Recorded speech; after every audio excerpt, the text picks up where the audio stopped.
So, what would you like to say about what we discussed in the first section of the Bhagavad Gita? What was the first section?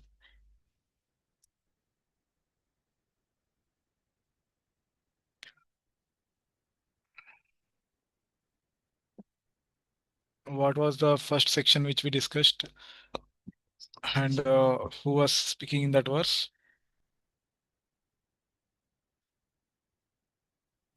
Arjuna was asking Krishna. Sorry? Arjuna was asking Krishna. Yes. Arjuna was asking Krishna. So, what did he ask? He asked about the Prakriti, Paramatma, and Kshetra, Kshetrajna, Hmm. then Geyam. And I think one more thing I'm missing. Yeah, Jnanam. Jnana, yes.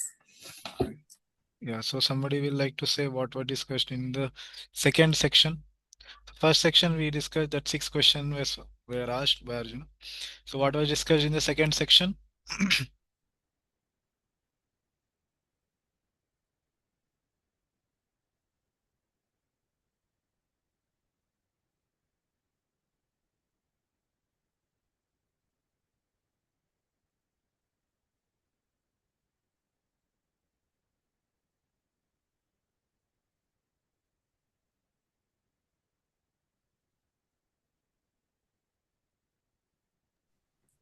Kshetra and Kshetrajna. Yeah. So Krishna started answering the questions. So Kshetra and Kshetragya. Okay.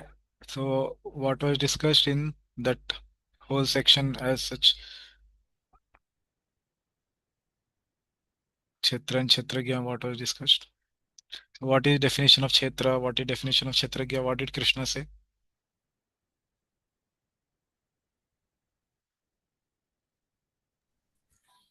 Kshetra means the field of activity, and Kshetrajna means the knower about the field of activity. Yeah, correct. Yeah. So Krishna speaking in the second verse, he told that idam shariram kaunteya kshetram iti abhidhiyate. This body is called the kshetra. And then one who knows this body is called kshetragya. Okay. Yes. So in this verses we were discussing kshetragyam chapi mam vidhi. So Krishna is saying, I am also the kshetragya and I am not the ordinary kshetragya of knower of only one body, but I am knower of all the bodies. Hmm. And one who knows about this Kshetra and Kshetragya, he is actually in Jnana. He is actually in knowledge. Okay. So after this, what else was discussed in this section? Fourth, fifth verses.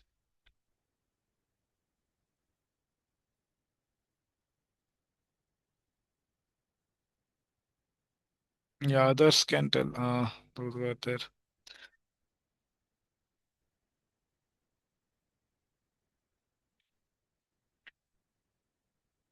So what did Krishna say? What will I speak? Going ahead now, what is he saying?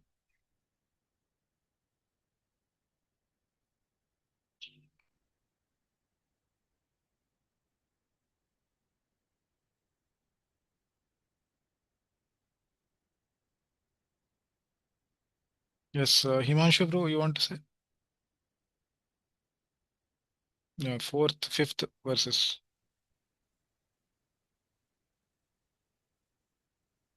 There, in the fourth verse, Roji, Krishna is describing about Kshetra. So, six things he's describing over there.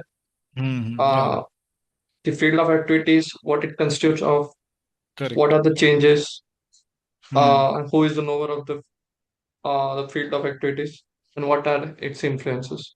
correct. So, this Yeah. things, six things is describing over there. Hmm. Yeah, and fifth verse, what was And then, discussed? and Fifth then verse. he's also mentioning that in fifth was that uh, here he is giving in summary, but the detailed description is already described by other rishis in Vedanta Sutra, Yeah, other Vedas. correct. Yeah. So fourth is Tachetram Yacha Yadrikcha Yadivikari Yatayascha Yat Sachayo Prayat Prabhavascha Tat Samasena Meshrunu. I will speak in summary about these 6 topics regarding Kshetra and Kshetragya. Okay. And fifth verse, Rishibhir Bahudha Gitam Chandobhi Vividhay Prithak Brahma Sutra Padaishcheva Hetu Madhvir Vinishchitah. So he is saying that I have told only in summary, but Arjuna, if you want to know in detail, then please refer to these 3 sources. What are the 3 sources Krishna said here? First is Rishibhi Bahudha Gitam. That these rishis, they have actually spoken this in many ways. And then second is Chandobhi in the Vedic hymns, it is there. And third is Brahma Sutra Pada. Okay, so Rishibhi, Chandobhi, and Brahma Sutra. So these 3 sources he told that you can see if you want to know in detail. Yeah, okay. So after that, what was discussed in 6th verse? Somebody can tell.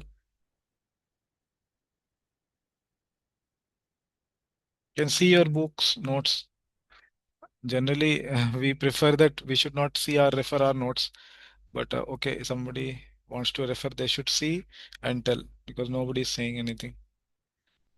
Yeah, so 6th verse, what was discussed?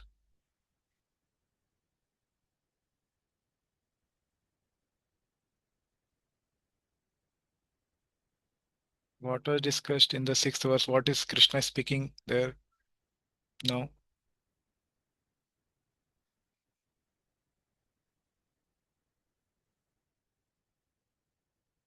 Yeah, Sarveshwari Radhika Mate, you want to tell?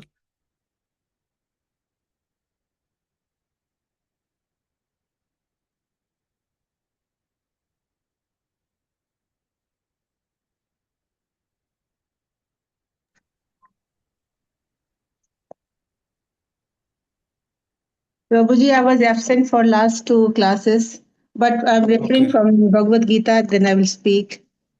Okay, yes, I Mate. was in Yatra. Prabhuji, Okay. Yes, Mate, you can. did we discussed about 24 qualities, Prabhuji? Out of Yeah. Sixth uh, verse, yeah, 6th verse is not about that qualities. That is in 8 to, sorry, how many qualities you told? sorry, 20, Prabhuji, out of which Yeah, that is in 8 to 28 12. is, yeah. 8 to 12, that Okay, that's is. what I remember. On Sunday, Yeah. I was not there, Prabhuji. Okay, But when we come to 8 to 12, then you can tell about that. Okay. okay. So 6th verse, yeah, okay. Sarveshri Radhika Mata, yeah, you can tell. Yes, Prabhuji, the 5 great elements, great elements, gross elements, Yeah. earth, fire, water, and sky, and Yeah. these 5 elements, and Hmm. 5 working senses, Hmm. and 5 mm, Knowledge acquiring senses. knowledge acquiring senses, Hmm. and then these are and others are and the mind 5 sense elements: desire, hatred, happiness, distress, the aggregate, and the life symptoms, Yeah. and Okay. conviction. All these are considered in summary to be the field of activities and its interaction. Yeah. Thank you, Mata. So this is 7th verse also you covered anyhow. So 6th verse specifically tells about the contents or the constituents of the Kshetra. Kshetra is what? Body. Krishna told Kshetra is body. So in the 6th verse specifically what is discussed here? This is the 6th verse. So here specifically it is told Mahabhutani. These are 5: earth, water, air, ether, fire. Correct. All that, Yeah, yeah. all these things you told. Ahankar, Buddhi, Avyaktam, that is Pradhan, Indriyani, all 10 knowledge acquiring Yeah. senses as well as working senses. Dashaikam, the 11th is mind, Panchasya, Indriya, Gocharaha, and the 5 sense objects, Rasa, Rupa, Gandha, Sparsha, all those things. Yeah, so that is the contents or constituents of the kshetra of every body. And then this body also there is mind. So the what are the qualities of the mind is this or the of the body is ichha, dvesha, sukham, dukkham. So these 4 are there. Then chetana, that is the these are the various qualities of the mind. And because mind is one of the senses of the body, these are also the qualities of the body. And because body is nothing but kshetra, so these are the qualities of kshetra. Okay, so that we discussed. These are the qualities of the kshetra. Okay. And then eighth verse. What we discussed in eighth verse. What is Krishna speaking? of activity. So eighth verse. What is Krishna speaking? So that is the next section. Yeah. What is Krishna speaking in the eighth verse? 20 qualities of one who is in knowledge. Yes. Yeah. 20 qualities of one who is in knowledge, or the process of knowledge. Before acquiring knowledge, what qualities one should have. Yeah. So there we saw amanitvam, adambhitvam, ahimsa, shantir, arjavam, acharya upasanam, socham, saryam, atmavinigraha, indriyartheshu vairagyam, ahankara evacha, janma mrityu jara vyadhi, dukkha doshanu darshanam, ashakti anabhisangasvaha, पुत्रदाराग्रह आदिषु नित्यं च समचित्तत्वम् इष्टानिष्ट उपपत्तिषु मयि च अनन्ययोगेन भक्तिर् अव्यभिचारिणी विविक्तदेशसेवित्वम् अरतिर्जनसंसदि अध्यात्मज्ञाननित्यत्वं तत्त्वज्ञानार्थदर्शनम् एतत् ज्ञानम् इति प्रोक्तम् अज्ञानं यत् अतो अन्यथा. So these 20 items were mentioned, and in this we discussed which is most important one for anyone or devotees specifically. Devotional service.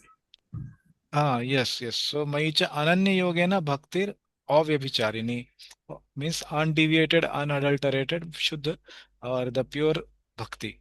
And how does a devotee acquire all the remaining qualities? Through devotional service. Through the devotional service.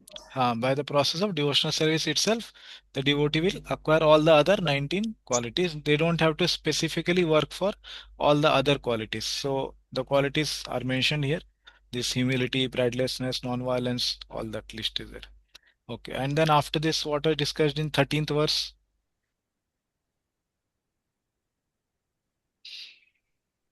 Prior to this, there Yeah, is one those. point. Yeah. Okay, Uh, yes, uh, Dayamai Mataji, Dayamai Devki Mataji. Prabhuji, before 13, we had discussed one more thing where Hmm. it was said that even Gyanis have to continuously think about Krishna or Hmm. Hmm. have to meditate on Krishna. Correct. Yes. Yeah, that is part of their jnanas, because jnana also should have a portion of bhakti that we have discussed. Okay. Yeah. So 13th verse. Yeah. Pratik, you were saying something. Yes, so that is the name part which you said. What is mentioned in 13th verse? The object of knowledge, soul and super soul being discussed. Okay. Object of knowledge, soul and super soul. Okay. What is the object of knowledge? We discussed, right? This verse. Yeah. Okay. Yeah. This 3, 4 more verses we have discussed. Correct. Yeah. Yes. Yes. Yeah. Continue.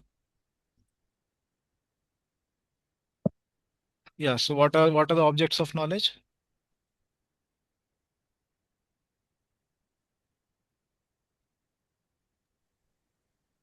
Brahman. Yeah. Soul and super soul. The Soul objects and of super soul. Yes. yeah, objects of knowledge is called Gayam. That is soul and super soul. Super They soul. are to be understood. So one is Atma Sakshat. By knowing soul, one will get Atma Sakshatkar, self-realization. By knowing super soul, one will let go to God realization. Okay, so that is called self-realization and God realization. Obviously, super soul knowing is not sufficient for devotees. We have to do the God realization in the sense that God has three aspects. We know Brahman, Paramatma, and Bhagwan. So for devotees, we have to learn about Bhagwan aspect. Okay, this was discussed in 13th verse. Geyam yattat pravakshami. I will speak about what Geyam, that is object of knowledge. Yad gyatva amritam ashnute, by knowing which you will obtain amritam or nectar or deathlessness, like that, or liberation. Anadi mat param brahma na sat tat na asad uchyate. So this is anadi. Please know that this soul and super soul both are anadi, and they are both subordinate to me. Okay, mat param, and they are subordinate to me, and they are beyond cause and effect. Na sat asat, uchyate, like that. Okay, and then what we discussed in the next 14th verse? Yes, Sarveshri Adhika Mataji. So we have not read. Okay, okay. Somebody else? 14th verse, what was discussed? Using 14, shall I read? Yeah, Isha Mataji. Yes, yes, Mataji. So in 14th verse, Suji, I just read it because I was not there in the class. That Supersoul exists, pervading everything. That is everywhere. His hands, legs, and faces, and heads and eyes are there. So he is Okay, yes. everywhere. That's what Prabhuji I just read a little bit of purport and the translation. Okay, good. So, okay, good. If before coming for the next session, please try to hear the previous recording. That is the reason we are recording and putting in the group. I think we are not putting it in the group, no? Yeah, maybe Prabhuji can put, Pratik Prabhu, Yes. maybe you can put it in the group so that devotees, maybe they don't have to go and search. So there is the obviously playlist is there. You can maybe put the previous day recording so that they can hear if they have time. So it is better if the devotees, if they have not able to attend the previous session, then they can hear and come. Okay. Yes, thank you, Mataji. So 14th, yeah. So basically here, as we discussed previously, the 14th verse only is describing about super soul. See here, we have discussed that this new section, which is starting from 13 to 19, in this 13 to 19 section. So 13th is about soul and super soul both. 14th is about only the super soul. Sorry, soul. Only about the soul. Okay, which we are going to discuss. And 15th, okay, you told about 14th 14th na is about Mataji? super soul. Yeah, so here there is a mistake. Here we will change this. This is 13 and this is 14 to 14th. Yeah. 19. Yes, okay. Yeah, so in 13 there is both soul and super soul have been spoken. And then till 19, rest of the verses we have the super soul. Okay, yeah. So somebody can tell about 15th verse. 14th we discussed already. That Sarvata Pani Padantat. So the God or the super soul has everywhere his hands, legs, eyes, every etc. Yeah. 15th verse what we discussed. Prabhuji, in that verse, we discussed that super soul is the origin of all the senses. Um, everything comes from, and yet he is not attached to it. He is not attached to. He is not attached. He is. There were what to say opposite things. Like he Yeah. Contradiction. is contradiction. So Yeah. he is source of all the senses, yet he has no senses, like no material senses. And then he is unattached and yet maintains everything, all living entities. Okay. These Okay. Good. contradictions we mentioned. Yeah. So basically three contradictions we saw in that verse. Yeah. Sarvendriya Gunabhasam, that he is the Abhasam or the original source. Okay. Original source of all the senses. Okay. And at the same time, he is Sarvendriya Vivarjitam. He is unattached to all the senses. This is first contradiction we saw. Then second one we saw that Asaktam, he is unattached. At the same time, Sarvabhrit Chaiva. He is at the same time Sarvabhrit, the maintainer of everyone. Okay. So we saw how it's very, very difficult to see any example in this world that somebody is attached to something but doesn't maintain it. Okay. That is not to be seen in this world. And it's also very difficult to see that somebody is maintaining something without having any attachment to it. Okay. Like that. Yeah. So, and third was Nirgunam Guna Bhoktricha. He is without material qualities. He has spiritual qualities. But at the same time, he is Guna Bhoktri. He is master of the Guna also. Okay. 16th verse, what we discussed. So this what is going on is now game the knowledge about the super soul. So what is 16th verse talking about? Obviously super soul, but what is about super soul in that verse?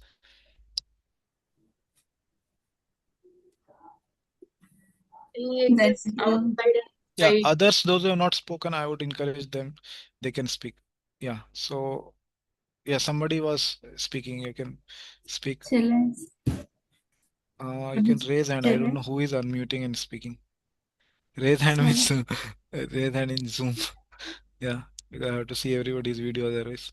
No, Mataji, you have spoken already. Gayatri Mataji also spoken already. Others, those who have not spoken, we want to involve everyone. Those who were present, if they were, otherwise you can read and tell. 16th verse. We have discussed it, right? 16th verse. Hare Yeah. Krishna, Guruji. Yes, Mataji. Prabhuji, in 16th verse, it's similar to the Ishopanishad shloka, Tadure Hmm. Tadavantike, that the super soul is also inside and outside, and it's moving and non-moving. Hmm. Correct. He is also far at the same time near.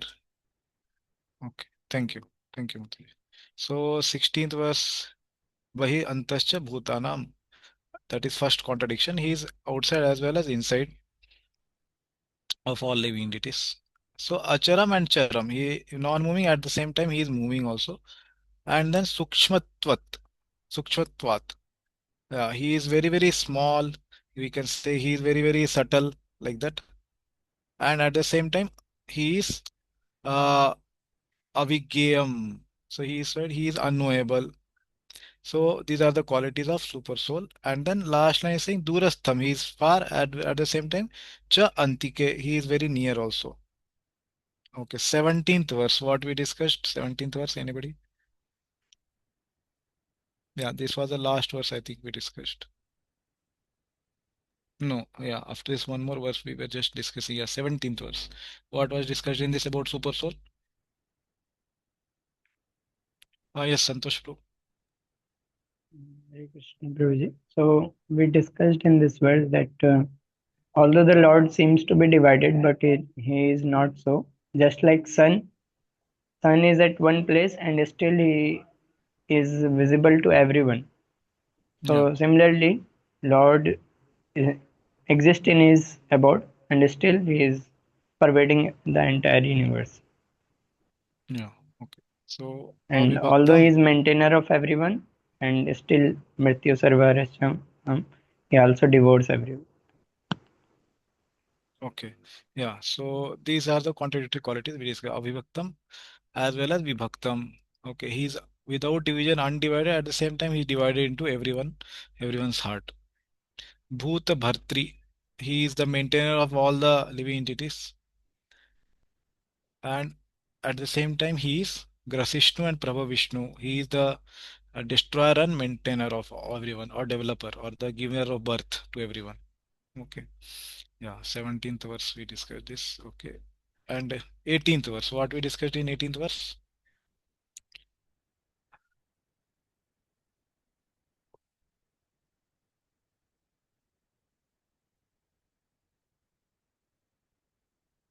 Those who have not spoken. Maybe yeah. Brajananda Prabhu, Krishna Varananda Krishna Prabhu. Would you like to speak? Hare Krishna, Prabhuji. Hare Krishna.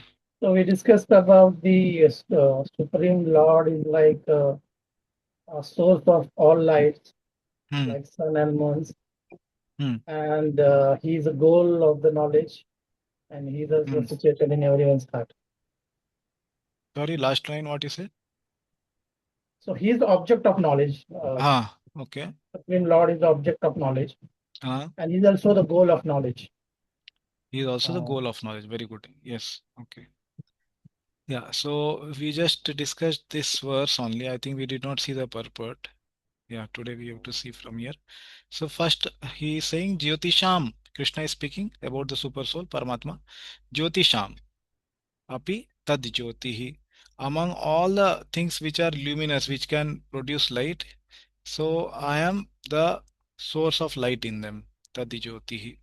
And then he says tamasa param uchyate, and he is also transcendental. Yeah, param, beyond. He is beyond. Okay, beyond what? Tamasaha, the darkness. That is the second quality mentioned here about super soul. And then third, that he is the Jnanam, he is knowledge. He is also Gayam. So please hear these three terms with attention. Okay. So this is going to come throughout the discussion, and I'll be asking you which is discussed in this line. So Jnanam is knowledge. Okay, that is the first thing which is equated to Paramatma. Second is Jnana, Gayam. That is the object of knowledge. Okay. That Paramatma is also knowledge. At the same time, he is the object of knowledge. Okay, that which is being learnt by the knowledge, that is called object of knowledge. And the Gyan Gamyam, that which is attained by having known this thing. Okay, by knowledge what is going to be attained, that is called Gyan Gamyam. Okay, so I gave one example also in this regard. So one example we discussed from the material science is that suppose when we are studying physics, so the study of physics, that is suppose we are studying some concept like gravitation. So the knowledge which is given in the book about gravitation, the suppose Newton's law of gravitation and other things. So that is Jnanam. Okay, and then we saw what is object of knowledge, Gayam. In that, the object of knowledge is to understand the laws of physics, how the nature is working, or to understand the nature like that. Okay, how the gravitational laws work in the nature. And then what is the purpose of having that knowledge is to pass certain exam, correct, or get entrance into some college. That is Gyan Gamyam. So this one example we saw. So remember this example.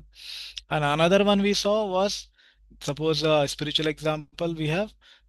We are studying a book on holy name. So the knowledge which is given in the book, that is Jnanam, about holy name. What is the object of knowledge? The object of knowledge is the personality of holy name. That who is holy name, what are its characteristics, that is called Gayam. That is the object of knowledge. We are trying to understand of the about the holy name. And then Jnana Gamyam, the result of having that knowledge is what? We want to improve our chanting, we want to improve our spiritual world or attain prema. We want to attain spiritual world or attain prema, like that. Correct. So these are called Jnana Gamyam, where we are going to go after attaining that knowledge. Jnana Gamyam. Okay. So these are the three aspects of the Paramatma, that he is saying I am Gyan as well as Gayam. At the same time I am Jnana Gamyam. Knowledge, the object of knowledge. I am also the uh, final attainment of knowledge. Okay. And then last he is saying Hridi Sarvasya Vishtitam. I am also situated in everyone's heart. That was also told earlier. Okay. That even though I am undivided, I am situated in everyone's heart. Okay. So now we will discuss Prabhupada's purport on this. Okay. Yeah. So devotees can read. Yes. Okay. Amit Prabhu, would you like to read?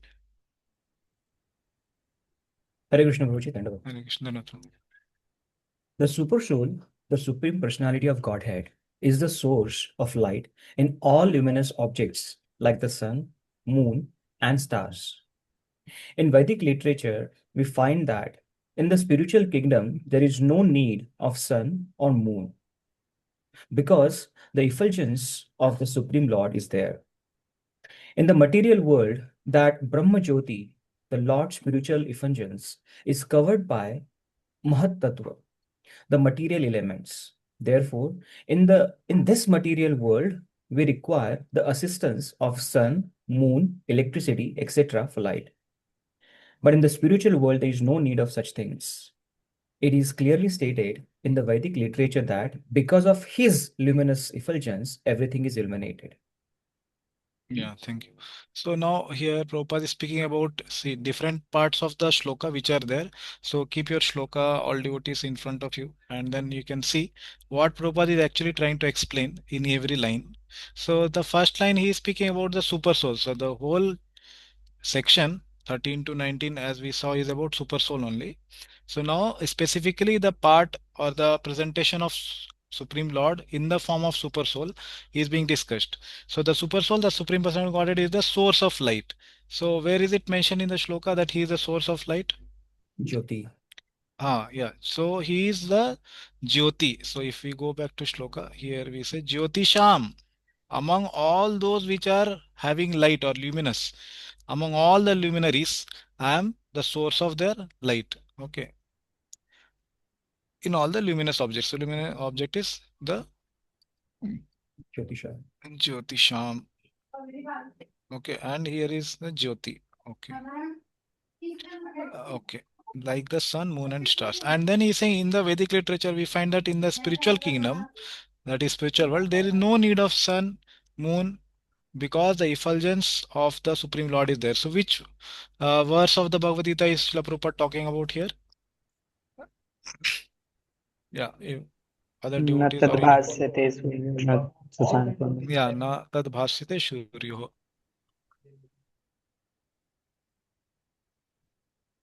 Yeah. So Prabhupada is giving a reference from Bhagavad Gita itself about what is being discussed in this shloka. So na tad bhasyate suryoho na sasanko na pavakah, all that. Yeah. And then he is saying in the material world. So this was about the spiritual world. Okay, what is being happening in spiritual world, and then he is contrasting with the knowledge of material world. So in the material world, what we see the opposite of this, that everything is in darkness. Okay, here, and that's why we require the assistance of sun, moon, electricity, etc. And then again in the spiritual world, what is the contrast? There is no need of such things. It is clearly stated in the Vedic literature that because of his luminous effulgence, okay, everything is being illuminated. So where is this part mentioned in the shloka that Supreme Lord is present? That's why everything is illuminated. Jyoti. Yeah, again the very first line only. That's that he is the source of all the luminaries. Okay. Yes, Praji will continue. It is clear, therefore, that his situation is not in the material world. He is situated in spiritual world, which is far, far away in the spiritual sky. That is also confirmed in the Vedic literature. Aditya Varnam Tamasa Parashat. Shweta Shwarat Swatra Upanishad 3.8. He is just like the sun, eternally luminous, but he is far, far beyond the darkness of this material world. His knowledge is transcendental. The Vedic literature confirms that Brahman is concentrated transcendental knowledge. Yeah, so same thing. He is continuing, Prabhupada is continuing the same thing. And he has quoted one from the Upanishad also to show that how Krishna, or in the form of the super soul, he is actually situated in the spiritual world as well as also in the material world, in everybody's heart. Okay. And the luminaries which are there. Hmm. Yeah, please continue. To one who is anxious to be transferred to the spiritual world, knowledge is given by the Supreme Lord, who is situated in everyone's heart. The last line of the shloka. One Vedic mantra, Shweta Swatara Upanishad 6.18, says, Tam ha devam atma buddhi prakasham mumukshar vai sharanam aham prapadye. One must surrender unto the Supreme Personality of Godhead if he at all wants liberation. As far as the goal of ultimate knowledge is concerned, it is also confirmed in Vedic literature. Tam eva viditvati mrutyam iti. Only by knowing him one can surpass the boundary of birth and death. Yeah. So yeah, here as you said, yeah, this is the explanation. What is the concept here? Prabhupada is saying. So one who is anxious to be transferred to the spiritual world, that is about liberation or going back to home, back to Godhead. So he is saying, so knowledge is given by the super soul or the Supreme Lord who is situated in the heart. So Hridi Sarvasya Vishtitam. Correct. So where is the knowledge aspect spoken about? So in this verse, it is told he is situated in the heart. Where is the knowledge aspect spoken? Jnanam. Jnanam. Jnanam. Okay. He is the knowledge. Okay. He is the object of the knowledge and he is also the goal of knowledge. Correct. Yes. So that is Jnanam. Okay. And then he is also Hridhi Sarvasya Vishtitam. Okay. And then he is quoting to support this from Shvetasvatara Upanishad. It says, one must surrender unto the Supreme Personality of Godhead if he at all wants liberation. Okay. So where is the liberation part mentioned in this verse? Why is Srila Prabhupada quoting this? Where is liberation mentioned in the verse? It's not mentioned, Prabhuji, in the shloka. Then why is Srila Jnana Prabhupada Tamasa Gamya. Paramuchyate. Tamsa Paramuchyate? Okay, what is the meaning of Tamsa Paramuchyate? It's beyond darkness. Yeah, so this is not about darkness. No. This is about liberation. Where is liberation told in this verse? Other devotees can see.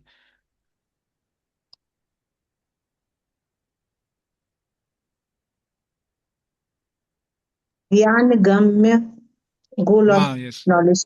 Yeah, very good. Yes. Liberation is Gyan Gamyam. That is the objective to be attained Okay. by gaining the knowledge. Okay. So that is Jnana Gamyam.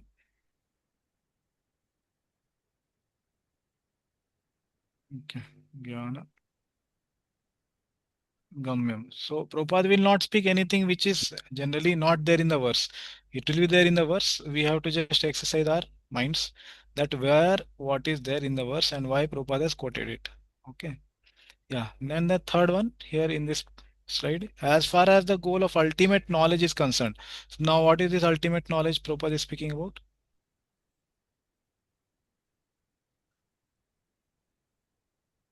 So this is Jnanam. Okay. Jnanam. Okay. It is also confirmed in Vedic literature. Tame viditva eti mrityum iti. One by knowing him, okay, by knowing him, can one surpass the boundary of birth and death. Okay. So why is this line quoted here by Prabhupada now? What he is trying to explain from the verse? Is it the true knowledge? Only by knowing him. Yeah, so basically knowledge aspect and also what? About the liberation. Liberation. Yes, about the liberation. Yeah. So he is saying that he is the Jnanam and by knowing this Jnana, you will also get the Jnana Gamyam. Okay. Liberation. Okay. Liberation. And at the same time, he is also the object of this knowledge. He is also the Gayam. Okay. He is also the Gayam. Gayam. Okay. Yeah. So yeah, please continue. He is situated in everyone's heart as the supreme controller.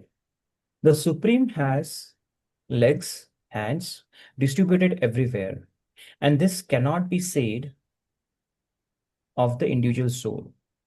Therefore, that there are two knowers of the field of activity, the individual soul and the super soul, must be admitted. One's hands, legs are distributed locally, but Krishna's hands and legs are distributed everywhere. This is confirmed in Swatara. Shweta Upanishad 3.17. Sarvasya Prabhum Ishanam Sarvasya Sharanam Brahata.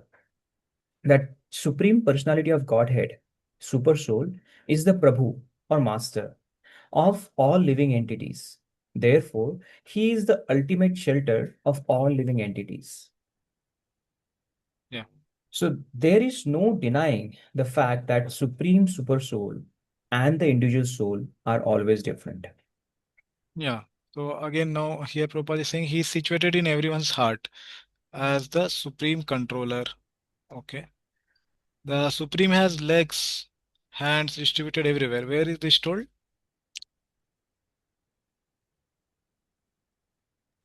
So situated in everyone's heart. Okay, where is this mentioned? This we discussed already. 14th text. Verse. Sarvata Pani Padam. Okay. This you are saying this one. Okay. Sarvata Pani Padam Tat.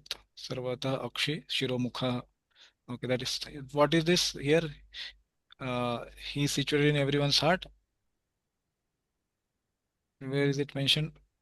In this shloka, Prabhuji. Yeah, in this shloka. Generally, yeah. Hridi. Yeah, Hridi Sarvasya Vishtitam. Vishtitam. Correct. Yeah. Okay, this we have discussed already. Already Prabhupada told. Okay, Sarvasya. Yeah. And therefore, there are two knowers of the field of activity, the individual soul and the super soul. This must be admitted. So these are the two Kshetrajñas. Okay, this we have seen earlier. Okay, one's hands, legs are distributed locally, but Krishna's hands and legs are distributed everywhere. Okay, again, Sarvata Pani Padam Tat, and in the form of Paramatma, that is. So he is quoting from Svetasvatara Upanishad that Supreme Personality of Godhead, he is the Prabhu or Master of all living entities. Therefore, he is the ultimate shelter of all living entities. Where is this mentioned? He is Master of all living entities. Therefore, he is the ultimate shelter of all living entities.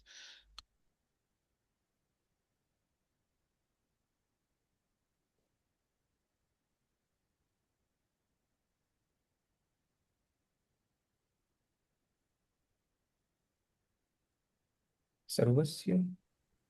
No. First, we have to see is it there in this verse or not?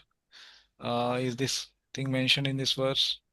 It's not in the verse. Prabhuji. Okay, so where we read in previous verses, we read He maintains in development verse, 17th verse. okay, which verse? 17th verse. 17th verse. Okay, yeah. So there it's mentioned Bhut Bhartri Chatat Geyam. Okay, he is Bhartri. He means he is the maintainer. Okay, Bhut Bhartri of all the living entities. Bhut. And then Grashishnu Prabha Vishnu Cha. He is destroyer as well as the developer or the giver of the birth. Like that. Okay, so here is mentioned that he is the ultimate shelter of all the living entities. So where is this mentioned? Ultimate shelter. Um, any other verse?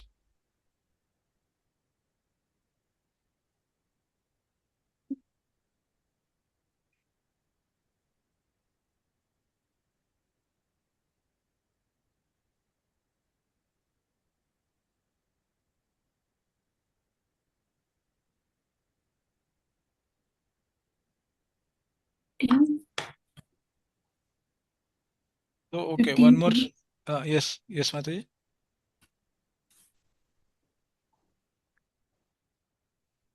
Okay, Sarva Indriya Gunabhasam, he said he is source of all the senses, and at the same time he is giving the power to all the senses. Okay, so in that sense also he is maintaining, he is the shelter of living entities. Okay, so there is no denying the fact that super soul and the individual soul are always different. Okay, where is this mentioned in this shloka? They are always different,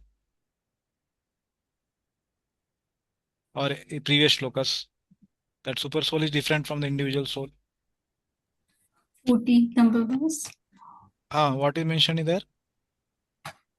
The soul is conditioned by the three modes of material nature, but the supreme is not. 14th shloka is 14th you said or 13th? 14. 14 is his hands and legs are everywhere. Okay.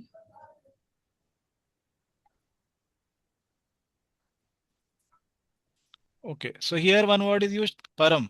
So we will go back to shloka. Tamsah param uchyate. So para generally means he is different or he is beyond. So he is beyond the tamasa. So living entities is not beyond tamasa. Okay, so this explaining this word param, Prabhupada is saying here that they are both different. So this is tamsah param. Okay, he is beyond the conditionings of this material world while the living entity is not. Okay, we'll go to next shloka. Iti kshetram tatha jnanam ज्ञेयं चोक्तं समासतः मद्भक्त एतद् विज्ञाय मद्भाव उपपद्यते. Yeah, so somebody else can read the translation and synonyms and sorry, only translation. Yeah. Uh, who has not? Yes, Rajanand Krishna Prabhu, would you like to read?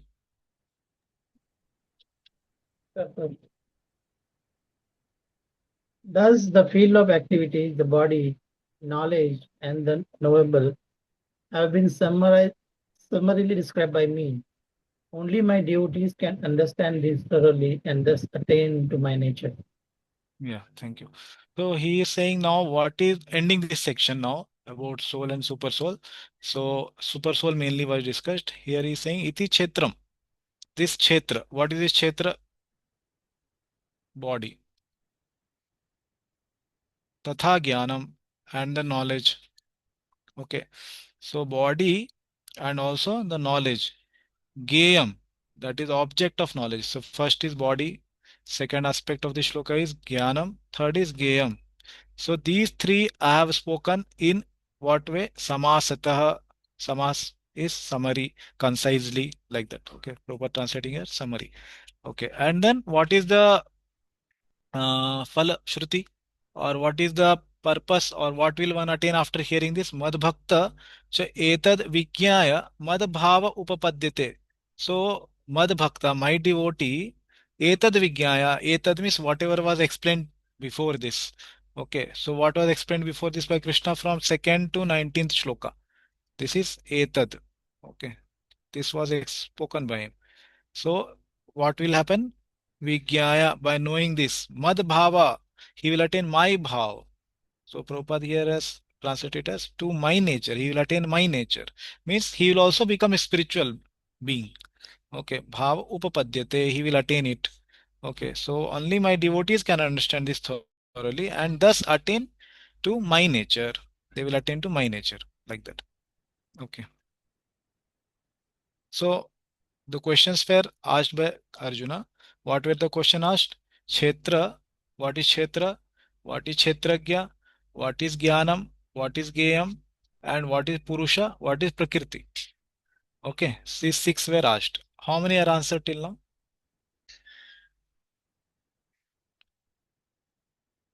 Kshetra, is it answered? What is Kshetra?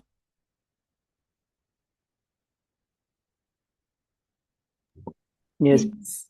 Yeah, so Kshetra is answered. He's saying here, Kshetra I have told you. Then what else is answered? Jnanam and Gayam. Jnanam and Geyam. What else? Out of six, Kshetra, Kshetragya, Jnanam, Geyam, Purusha, Prakriti. What else is answered? Kshetragya is also answered. Yeah, Kshetragya. It's not mentioned here. Cha Uktam. Okay, so Samachar is also explained that this can mean Kshetragya also. That is also explained. Okay, so where was it explained, Kshetragya? Second and third. Now also we discussed 14 to 18, whatever we discussed, super soul. Yes. So Yes. there it was told in summary that knower of Kshetra is Kshetragya, is called Kshetragya. And Kshetragyapi chapi mam vidhi. Know me also to be the knower, Krishna is speaking. And now here he has told elaborately in this section that super soul, how he is the knower. Okay, how he is the provider of all the living entities senses, and he is the maintainer of them. So many things he told, correct? And now he is saying about the uh, four aspects which he has already answered till now. Okay, and what is the purpose, or what will happen after one gets this knowledge? He will attain to my nature. He will be liberated. If he is a jnani, obviously jnani is told bhakta in the sense that eka bhakti vishishyate. If you remember in the Bhagavad Gita 7th chapter, Chaturvida bhajante mam jana sukritino Arjuna arto jigyasu arthati jnani cha bharatarshava. There jnani word also comes.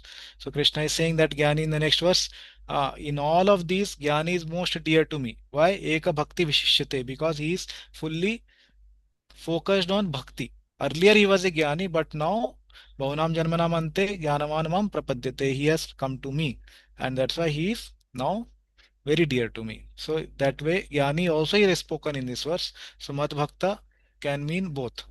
Okay, a person who is a Jnani, who has Jnana portion maximum, like major, and Bhakti portion little bit. Because without Bhakti, Jnana cannot be fruitful.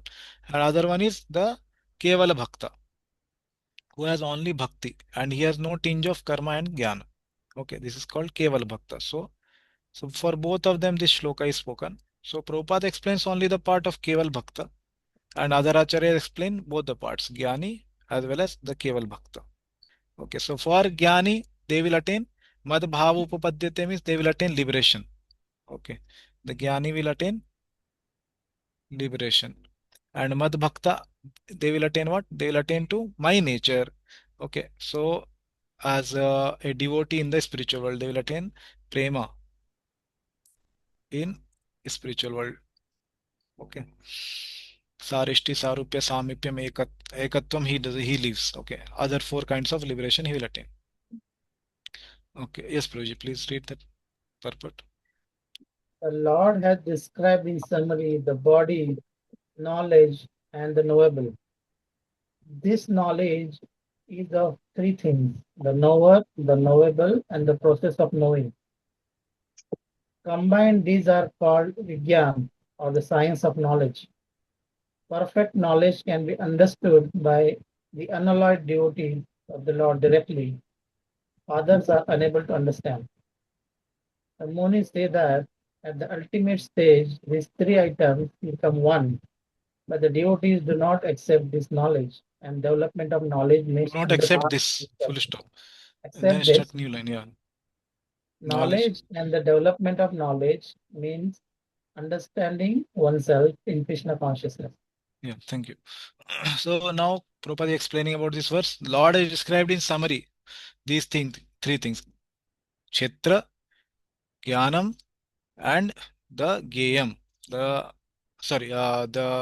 Geyam, correct. The object of knowledge. Yes. So these three are explained now. Okay.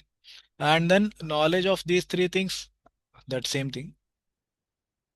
That is the knower, the person who is inquiring, the knowable, the object of knowledge, and the process of knowing. That is jnana. Okay. Knowledge is of three things. So one is going to acquire jnana about these three things. Okay. Who is going to know it? Okay. That is the living entity. The knowable, that is the super soul or Bhagavan, and the process of knowing. Okay, what is the process? That was explained here. That process of knowledge is 8 to verse 12. That 20 items were explained. Okay, so verses 8 to 12 were the process of knowledge. Okay, and then combined these are called Vijnana, the science of knowledge. Okay, so this has all these three aspects: knower, knowable, and the process of knowing. Perfect knowledge can be understood by the unalloyed devotees of the Lord directly. That is Mad Bhakta. Mad Bhakta Etad Vijnaya. Okay. So this is only, he is saying, my devotees can know. Others are unable to understand. Unable to understand means for non-devotees they cannot understand fully, as in the Bhagwan aspect. Okay. And surely the monists, they cannot. They think everything is one, like Mayavadis they are. Okay. Yeah. Continue, Praji. We are being led by material consciousness. But as soon as we transfer all consciousness to Krishna's activity and realize that Krishna is everything, then we attain real knowledge.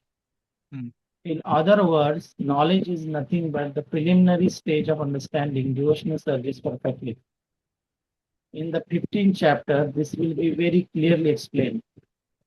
Now, to summarize, one may understand that verses 6 and 7, beginning from Mahabhutami and continuing through the Chetana Bhutari, analyze the material elements and certain manifestations of the symptoms of life. These combine to form of the body or the field of the activity. Yeah, so Prabhupada is summarizing. Before that, he told we are being led by material consciousness. Okay, but as soon as we transfer all consciousness to Krishna activities and realize that Krishna is everything, then we attain real knowledge, that is jnana.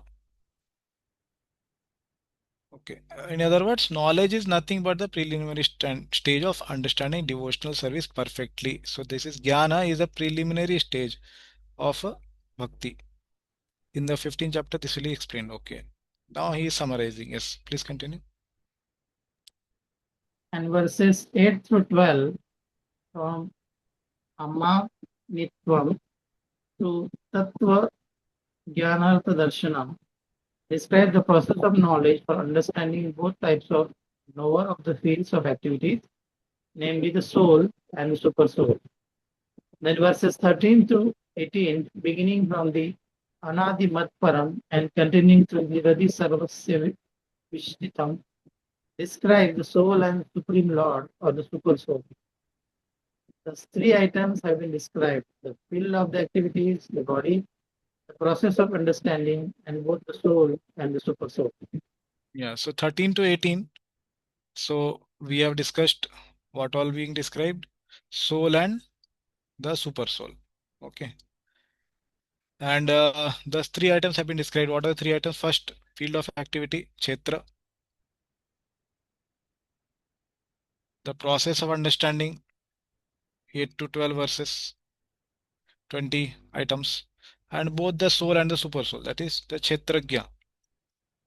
What Prabhupada started with the purport, the first line, the last line also is same. So that is what is a very good uh, writer does actually. The first line and the last line will be same almost, and they will be explaining the in between things in between the purport, and then the shloka also will be very similar to what is first line and last line. Okay, that is a very harmonious writing. Okay, yeah, please read. It is especially described here that only the unalloyed devotees of the Lord can understand these three items clearly. Yeah, so this is spoken in the shloka where it is told only unalloyed devotees can understand these three things clearly.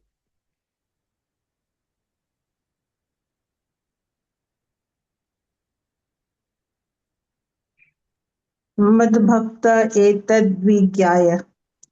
Yes, yeah, please continue reading. So for these devotees, Bhagavad Gita is fully useful. It is they who can attain the supreme goal, the nature of the Supreme Lord Krishna. Where is this mentioned in the shloka? That devotees attain the supreme goal, the nature of Supreme Lord. Mad Bhavaya Upadyate. Mad Bhavaya Upapadyate. Please continue. In other words, only devotees and not others can understand Bhagavad Gita and derive the desired results. So only devotees can derive the best result. Okay, yoginam api sarvesham mad gatena antaratmana shraddhavan bhajate yomam same. So he is the person who is best of the yogis.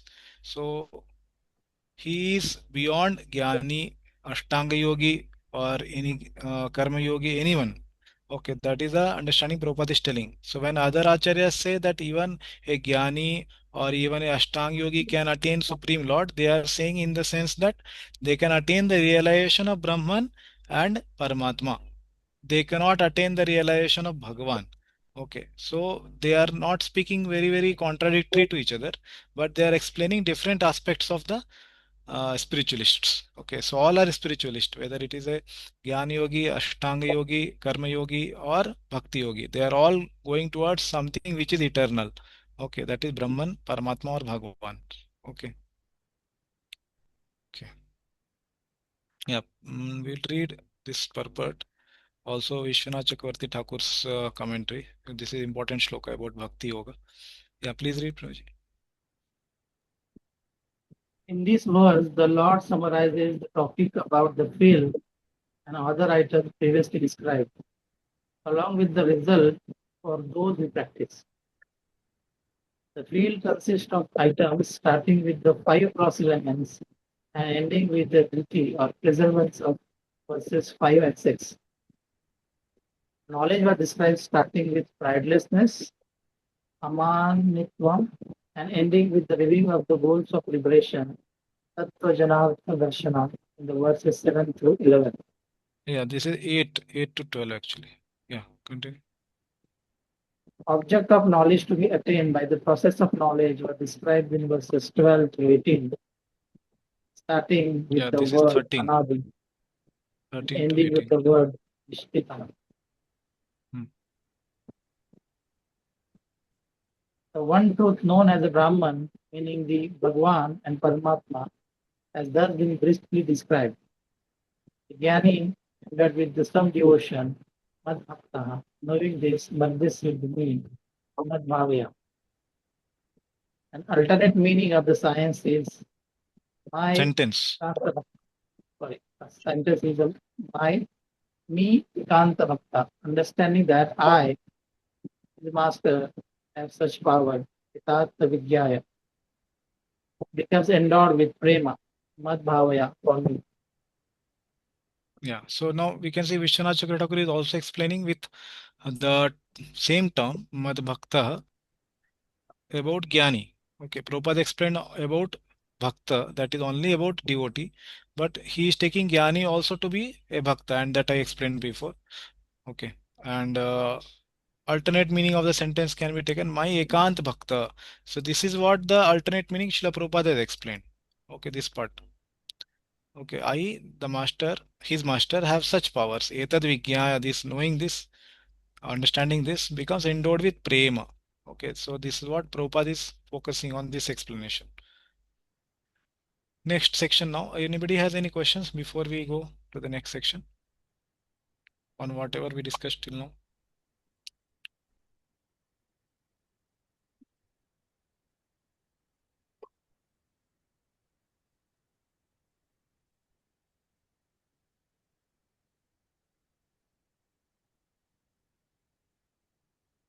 Okay, just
okay. So we'll continue from this. Krishna explains now about Krishna, Prakriti, Purusha, and their union.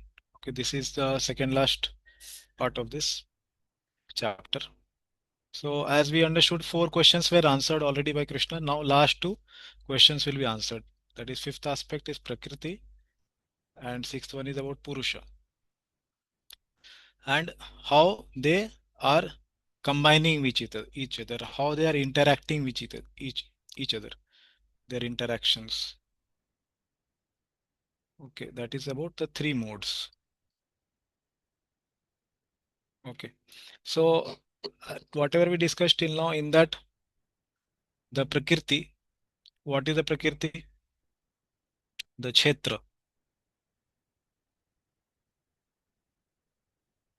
Okay, that is under Prakriti. Kshetragya,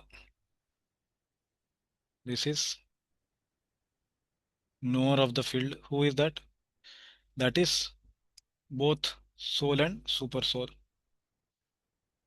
Both are knower of the field, and both are Purusha also.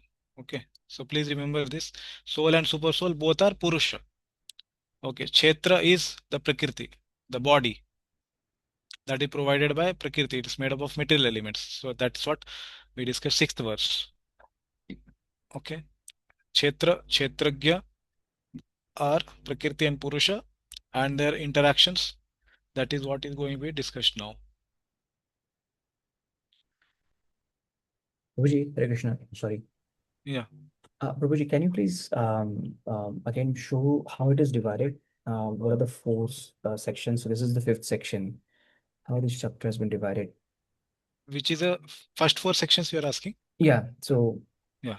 In first section, how many shlokas were there? Yeah, first section we had only one shloka where Krishna was asked by Arjuna. Okay, so that is question. Second section was from second to seventh verses. Okay, so that was because I have to go back to the first slide then. Sorry, Prabhuji, it's okay. It's okay. You can just verbally also tell. It's So okay. we have second to seventh shloka. That was the second section where we had Krishna answering to Arjuna's questions. Yeah. And then third section was what we discussed till now. That was from 13 to 19. Okay, sorry. 8 to 12 was the process of knowledge. That was also there. Third section, sorry. Process of knowledge, 8 to 12. And then fourth section was what we discussed just now. That is from 13 to 19. Okay, where we discussed about the super soul and the soul. Okay, the Kshetragya. And now we are discussing the last part. Sorry, last part in the sense among the questions of Arjuna. The last part is the Purusha and Prakriti and their union. And last part of this chapter will be from 27 to 35. Okay, that we'll discuss tomorrow. Okay. Thank you, Prabhuji. Hare Krishna. Prakritim Purusham Chaiva Vidhi Anadi Ubhavapi Vikaramscha Gunamschaiva Vidhi Prakriti Sambhavan. Okay, somebody else can read the translation. Yes, Santosh, you want to read? Yes. Material nature and the living entities should be understood to be beginningless. Their transformations and the modes of nature are products of material nature. Yeah. So very simple thing Krishna is speaking, defining Prakriti, Purusha and their guna. What are the interactions? So Prakritim, Purusham, Chaiva. These both certainly Vidhi, no. Okay, Vidhi, you must know. What they are? Anadi. This is the important word here. Okay, Prakritim, Purusham, Chaiva, Vidhi, Anadi. Both are Anadi. Both are without beginning. Okay. Ubhavapi, these two.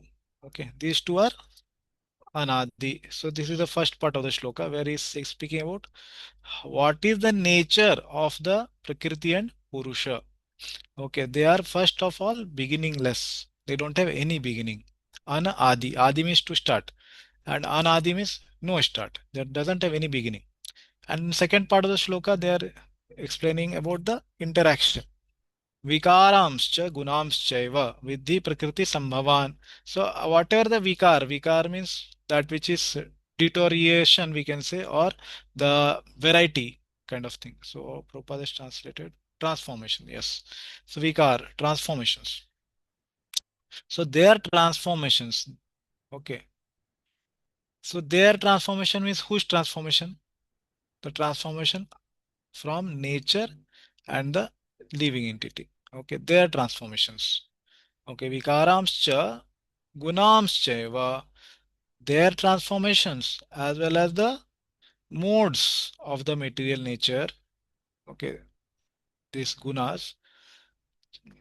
Vidhi, no, prakriti sambhavan, that they are produced of the material nature.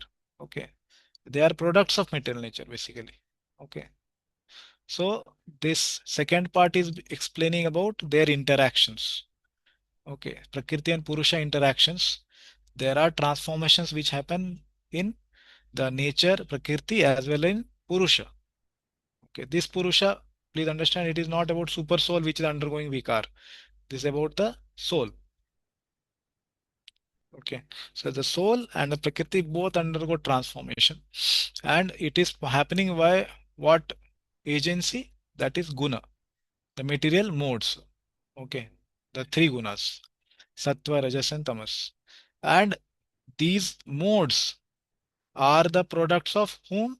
The material nature themselves. Okay, so the nature is undergoing transformation by the agency of three modes, and the living entities also are interacting with the three modes.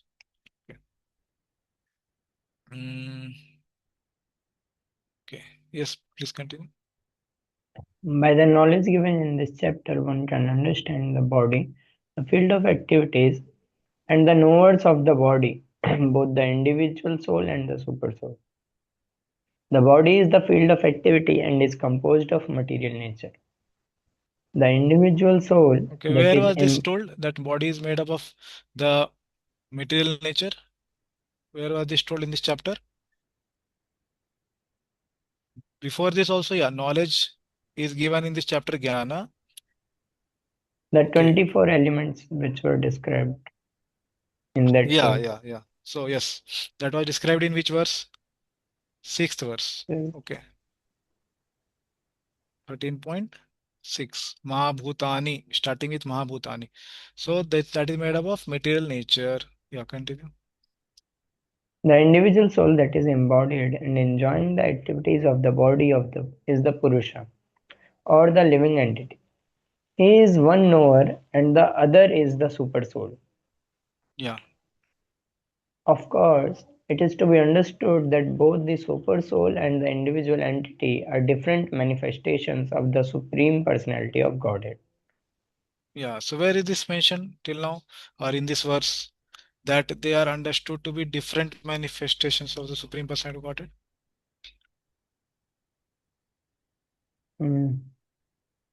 In 13.3 it is mentioned, the difference is mentioned. Oh, where it's mentioned 13.3 difference? That Which word? Sarva Kshetreshu Bharat. Chitragya chapi mam vidhi sarva kshetreshu Bharata. Okay. Somebody else? Himanshu, you are saying something? Which word mentions the difference? Chapi. There was Yeah, a cha-api. Yeah, cha-api. Chapi. So there it showed that the word cha-api also, it means what? That the soul and super soul are distinct from each other. That's why Krishna is speaking it separately. Cha-api. That word Acharyas comment that. And where else in the till now whatever we saw, where it's spoken that super soul and soul is different? In this shloka is it mentioned?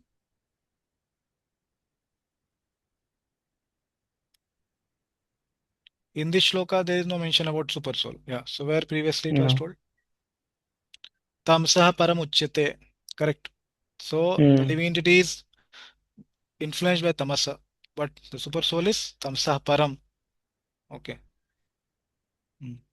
Yeah. Continue. The living entity is in the category of his energy, and the super soul is in the category of his personal expansion. Both material nature and the living entity are eternal. That is to say that they Where is this existed. mentioned? This material nature and living entity both are eternal? In this verse only it is mentioned. Prakritim Purusham Cheva Vidya Anadi. Anadi word is there. Yeah. So anadi word gives the sense of eternality. Okay. Because anything which has a beginning will have also end. Okay. Anything which does not have beginning generally doesn't have any end. Okay. Except among the 5 topics, the karma is the one which doesn't have any beginning, but it has an end. Okay. But generally, whatever has a beginning will surely have an end. Okay. And which does not have beginning may or may not have end.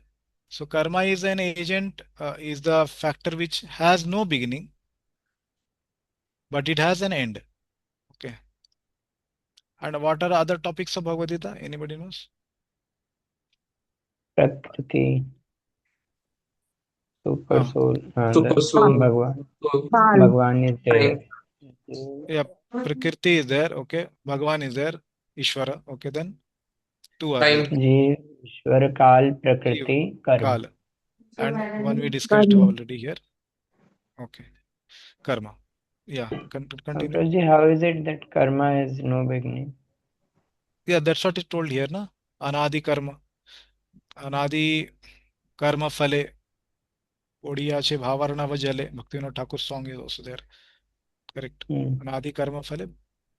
Correct. There is explaining also same thing. Same thing. Because that verse is saying, na? Prakriti Purusham Chaiva Vidhi Anadi Ubhavapi. So Prakriti as well as the Purusha, they are both without beginning. And how about their interactions? That is also without beginning. So the karma is also without any beginning. Like that. Okay. Okay.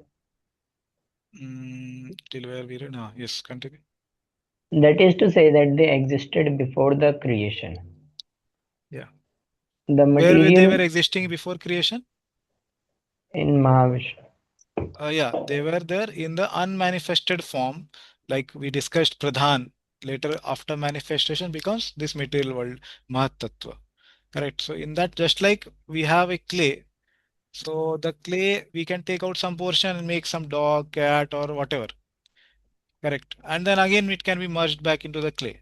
So, like that, Prakriti in every creation makes different bodies and gives the bodies to different living entities according to their desire. Yeah, continue. The material manifestation is from the energy of the Supreme Lord, and so also are the living entities. But the living entities are of superior energy. Yeah, where is this mentioned? The living entities 7.5. are of superior energy. 7.5. Aparayamitastuanyam prakriti viddhi me param Yeah, jivbhutamava. Yedam dharete jagat. Yes. Yedam jar. So there it said aparayam means from this there is another energy of mine which is superior to this. So Krishna had just explained about the material nature. Okay, kham mano buddhi revacha ashtadha, all the 8 elements basically.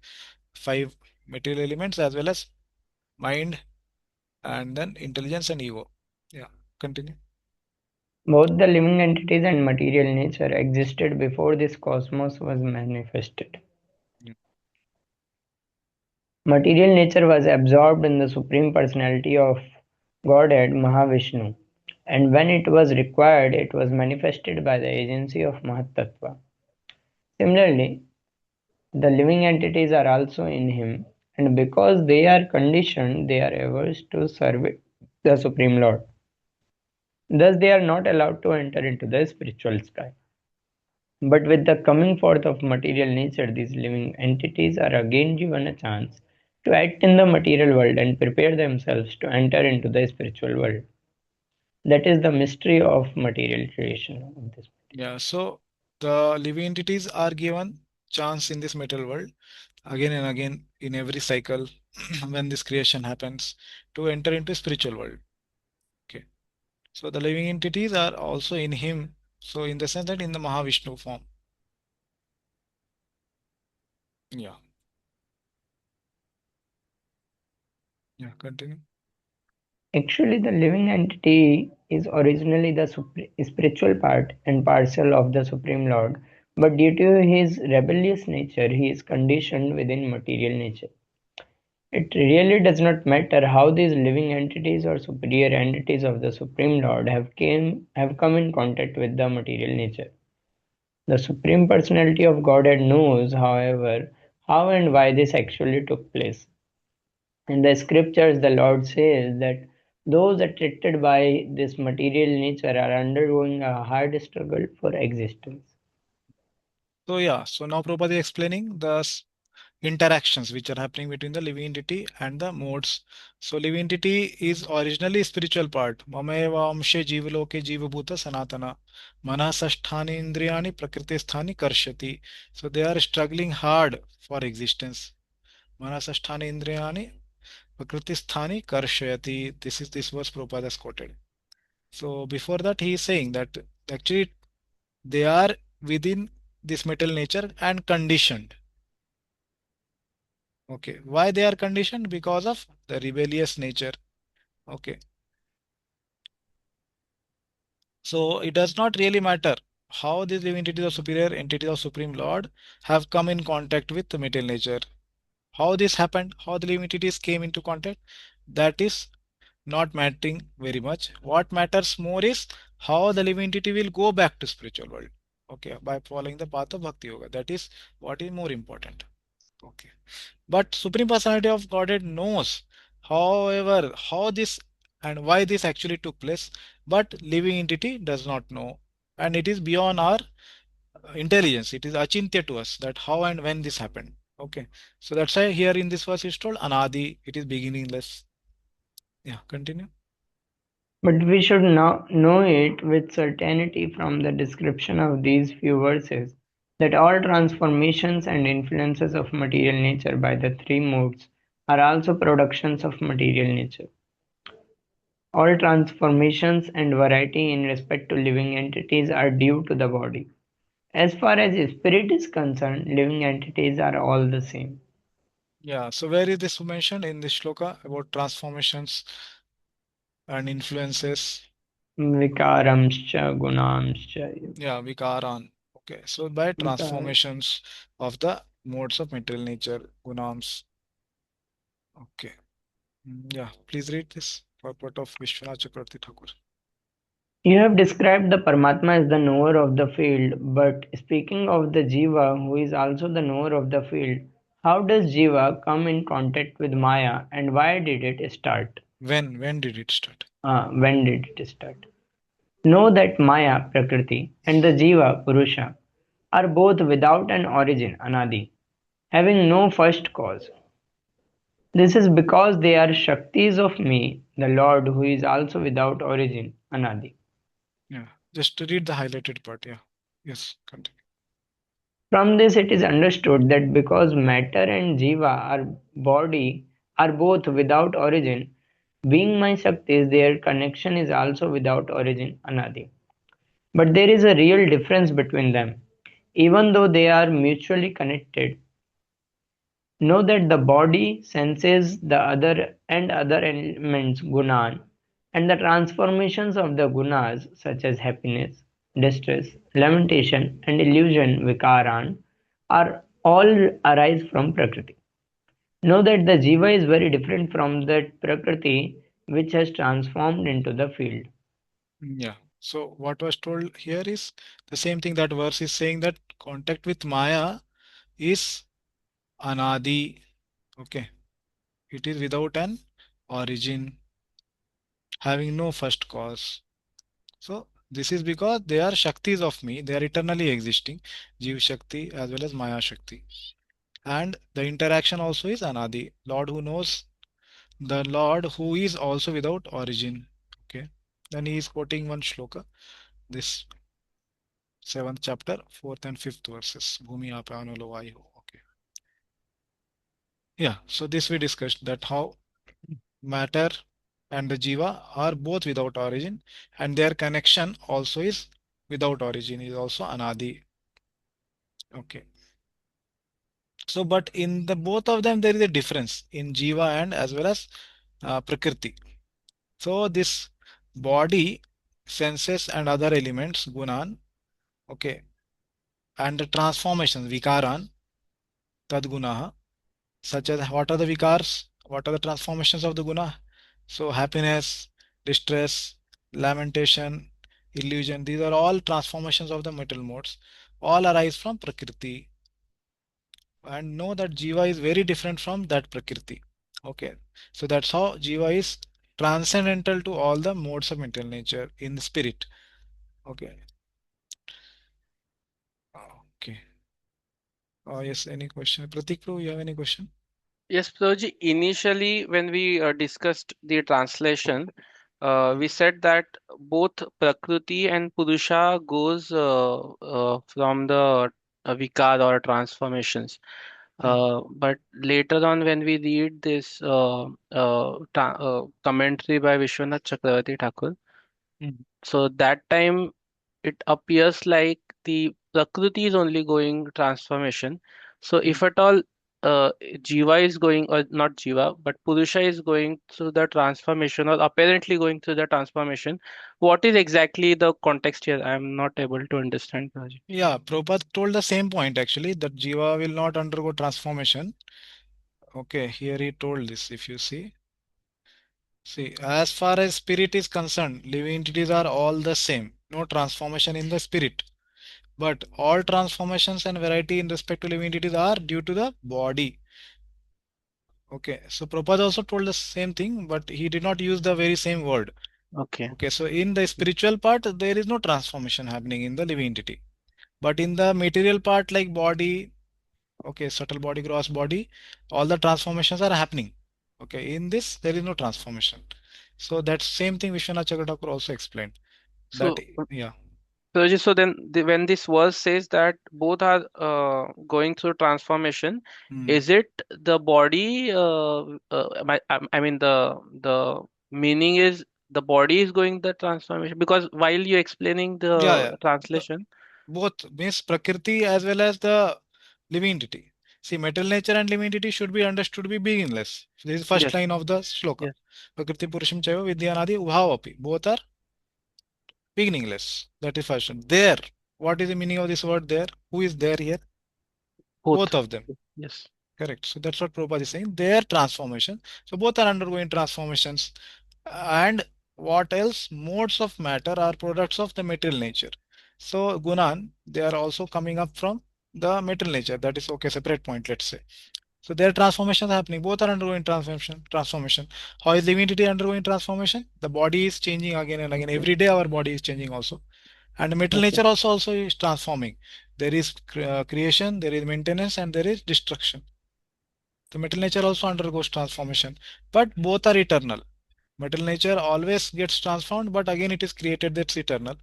And living entity in spiritual sense, it's soul, so it's always eternal.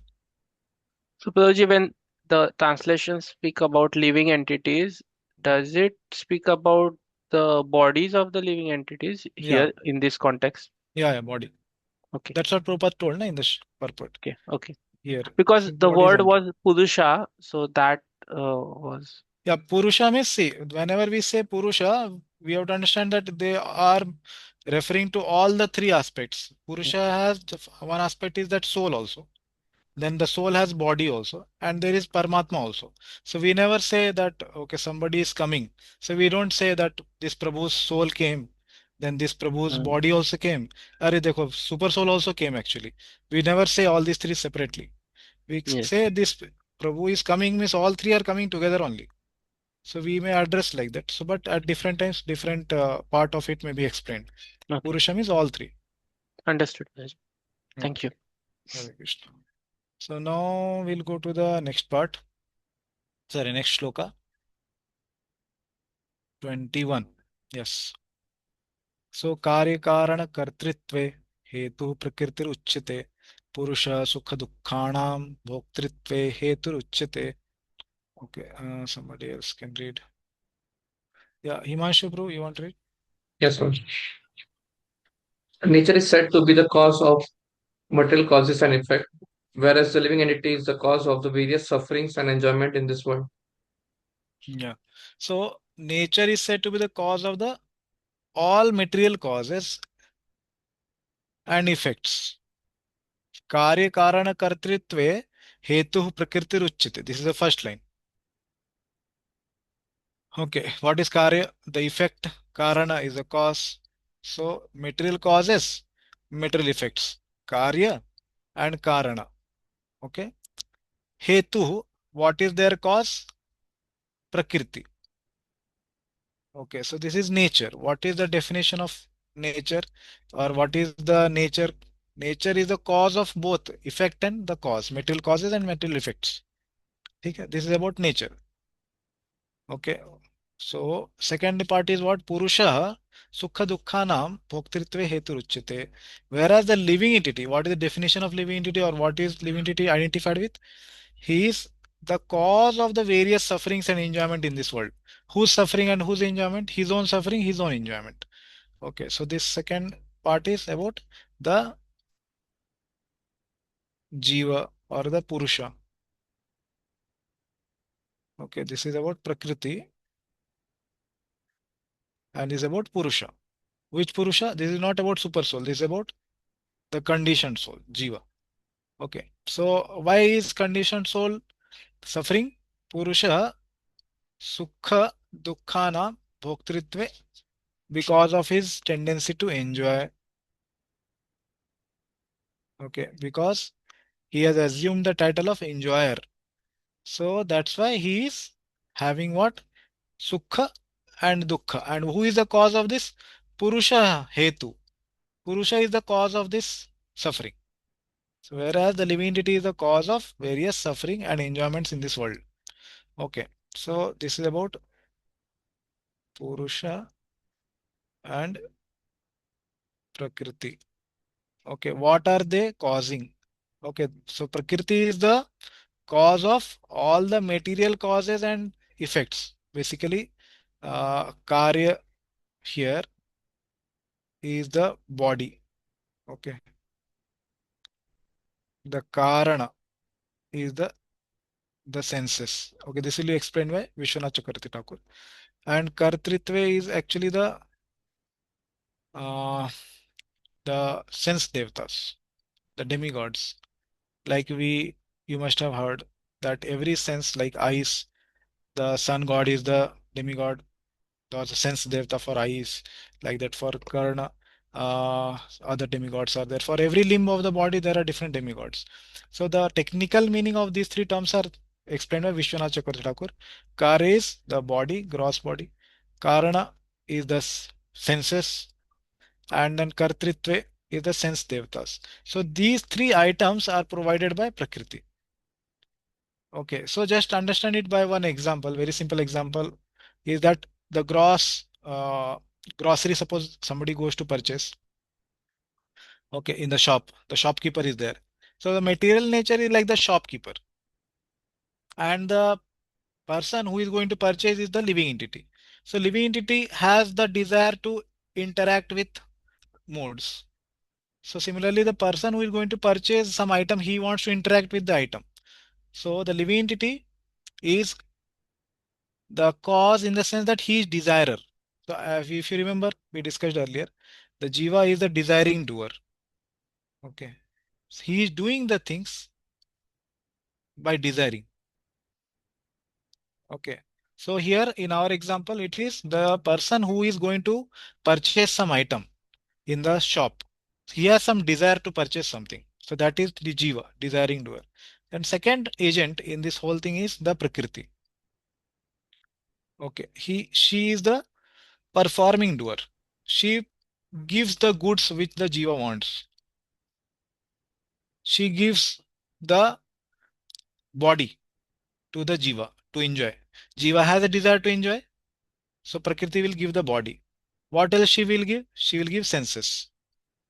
She will give the body, she will give the senses, and also she will instigate the sense devatas to run the senses.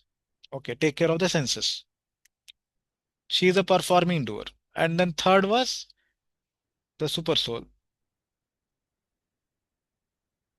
who was the sanctioning. Sanctioning. Yeah. So she will sanction. Okay. Okay. So like we have ration shops, right? Ration card we have. So somebody who is having the ration card, he is the person who is like Jiva. So he is going to the shop to get some items. And the shop, the person who is sitting there, that is like the nature, metal nature, who is going to give the rice, dal, whatever. And then there is a owner of the whole thing. That is like super soul, who has given the whole ration person the everything, a big sack of rice, big sack of dal, everything is given to the person. And then from there he takes out little little and gives to every living entity. Okay, so that is the example here, which we can understand through.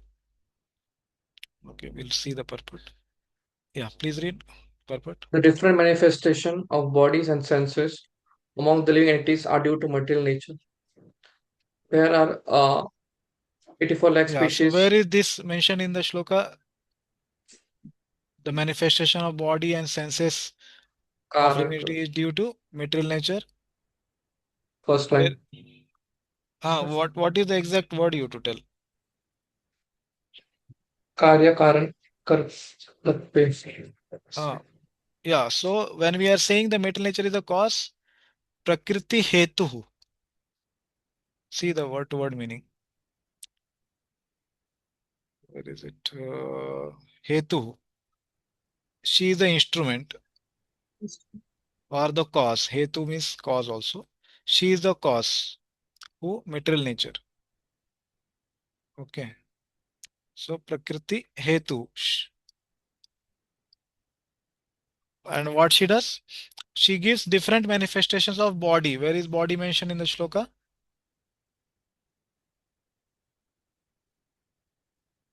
Karya. Ah, yes. Body is Karya. And where is the senses? Karan. These are the Karana. So Prabhupada explained it in the purport, not in the shloka. Yeah, continue. There are 84 lakhs different species of life, and these varieties are creations of the material nature. They arise from the different sensual pleasures of the living entity who thus desire to live in this body or that.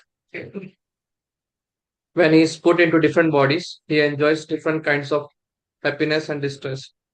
His material happiness and distress are due to this body, due to his Yeah, body. where is And now, this mentioned in the shloka?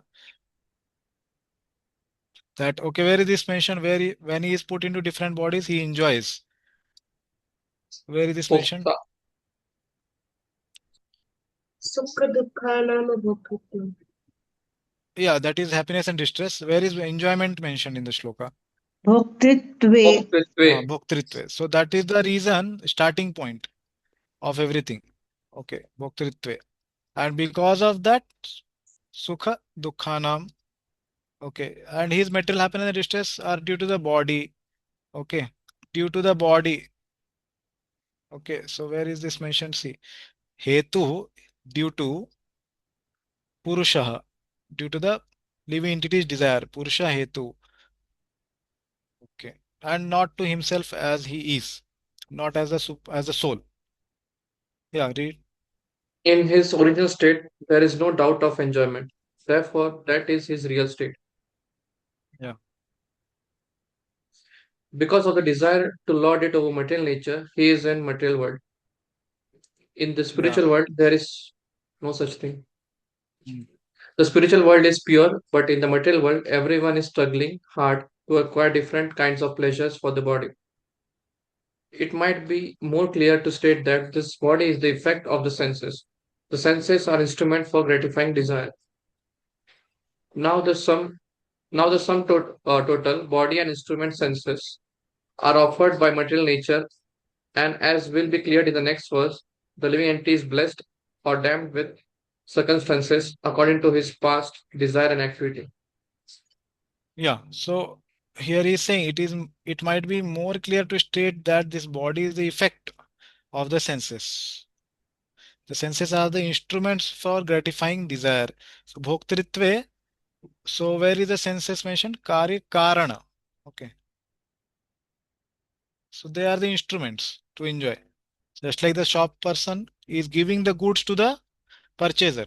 So the purchaser is going to interact with the goods, and then they will become uh, the instruments. Okay. And now the sum total. So Karya, body, and the instrument senses, Karana, are offered by material nature. Prakritir Hetuhu.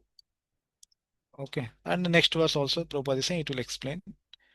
And then he is either damned or he is blessed. So Sukha Dukkha. Yeah, continue. According to one's desire and activities, material nature places one in various residential quarters. The being himself is the cause of his attaining such residential quarters and his attendant enjoyment or suffering. Once placed in some particular kind of body, he comes under control of nature because the body, being matter, acts according to the law of nature. At the time, the living entity has no power to change that law. Suppose an entity is put into the body of a dog. As soon as he puts into the body of a dog, he must act like a dog. He cannot act otherwise. Yeah, so Prabhupada is saying according to one's desire. So where is this mentioned in the shloka? According to one's desire.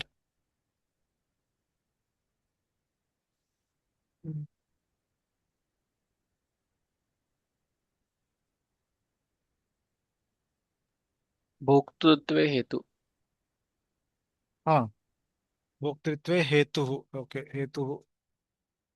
Yeah, enjoying tendency. Okay, and activities. Material nature places one in various residential quarters. What are these residential quarters? 84 species. What is there in this shloka? Karya, body means Different bodies which are he is put into. That is Karya. karya. Okay, residential quarters. Okay. So being himself is the cause, the living entity himself is the cause. Okay. He himself hetu of his attaining such residential quarters. So even though it is not his own thing, it's given by Prakriti, but he is the cause. Why? Because he is bhoktritva. He is having enjoying tendency like that. Yeah. Then after that, Prabhupada explains. Yeah. Continue. And if the living entity is put into the body of a hog, then he is forced to eat stool and act like a hog. Similarly, if the living entity is put into the body of a demigod, he must act according to his body. This is the law of nature. But in all circumstances, the super soul is with the individual soul. That is explained in the Vedas, Mundaka Upanishad 3.1.1 as follows. Dvasuparna Sayuja Sakya. The Supreme Lord is so kind upon the living entity that he always accompanies the individual soul and in all circumstances is present as the super soul or Paramatma. Okay. Yeah. Continue Vishwanath Chakatakur's commentary. In this verse, the Lord shows the Jiva's connection with Prakriti.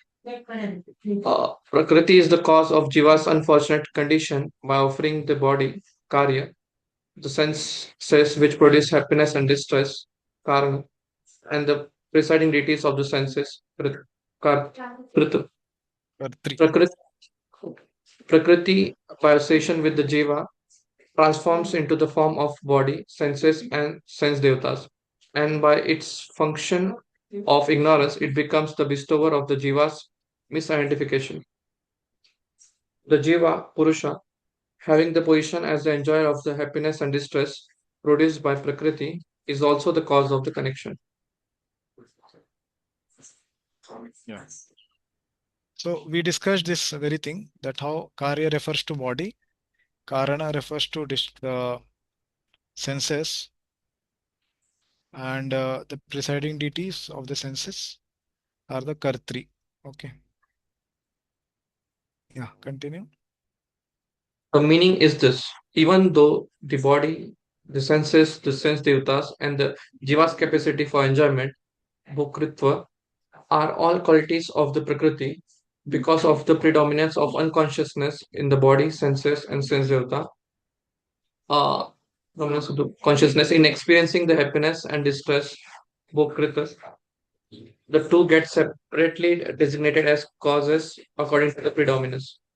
According to this reasoning, it is said that Prakriti is the cause by producing the body, sense and sense devatas, and the Jiva is the cause by its capacity to experience happiness and distress. Yeah, so now why both are separately told here? The Jiva, that is Purusha, and Prakriti. Why they are told separately? Reason is given by Vishwanath Chardakur that first, that is Prakriti, she is having these agents, body, senses, and sense devatas, Karya, Karana, and Kartrit. All these three she has, but they are all inert. They are not having consciousness. So she is in the having the predominance of what? Unconsciousness. The predominance of unconsciousness is there. Okay. So Prakriti is not unconscious. Prakriti, she is conscious, but her agents or agencies of the body which she provides, the senses and the sense devatas, they are having predominantly non-consciousness or unconsciousness, whereas Purusha is conscious. So they are separately mentioned here. Okay. Okay. Next So, we will see. how Yeah. sense devata is unconsciousness? Yeah. How Sense they are? devas. Yeah. In the sense that their activities with respect to the living entity is unconscious. As I told, Prakriti herself in the manifested her own self same form. Okay, she is not unconscious, but in the form like Bhudevi, she is a personality, but her manifestation in the form of Prithvi. Okay, they are unconscious. Similarly, the sense devatas themselves, they are living entities. They are conscious, but the agencies which they are providing to the jiva, okay, they are not living. They are unconscious in that sense, not the person. Okay. Okay. So 13. Okay. So it's 22nd shloka. Yeah.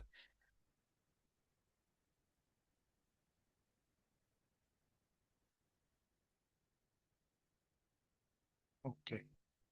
Purusha प्रकृतिस्थो हि भुङ्क्ते प्रकृतिजान् कारणं गुणसङ्गोऽस्य सद असद योनि जन्मसु.